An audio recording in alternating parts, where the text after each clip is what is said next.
Genç kadınları kültürümüzle etkiledikten sonra, Vesla kızlarına, rahibelere saldırdıktan sonra,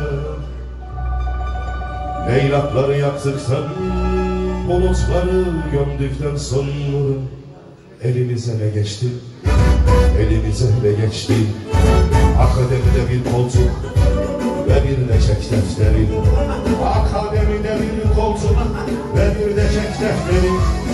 Çek Mustafa çek çek, çek çek rakı çek. Senin ömrün hep böyle çekmekleri geçecek. Çek Mustafa çek çek, çek çek rakı çek. Senin ömrün hep böyle çek kesmekleri geçecek. Çek Mustafa çek çek, çek çek rakı çek. Senin ömrün hep böyle çekmekleri geçecek. Çek Mustafa çek çek, çek çek rakı çek.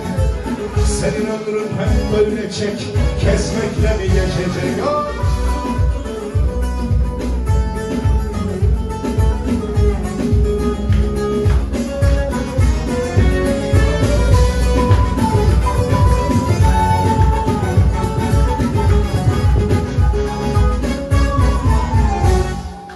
Müzeleri havaya uçurduktan sonra,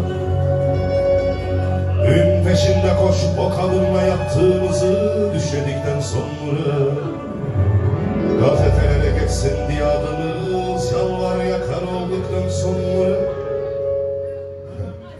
elimize ne geçti, elimize ne geçti? Akademide bir koltuk ve bir de çek defteri. Akademide bir koltuk ve bir de çek defteri. Çek Mustafa çek çek, çek çek rakı çek.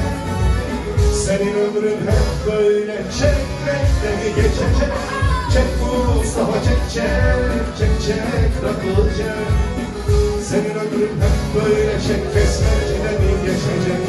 Çek Mustafa çek çek, çek çek rakı çek. Senin ömrün hep böyle çekmekle mi geçecek? Çek Mustafa çek çek, çek çek rakı çek.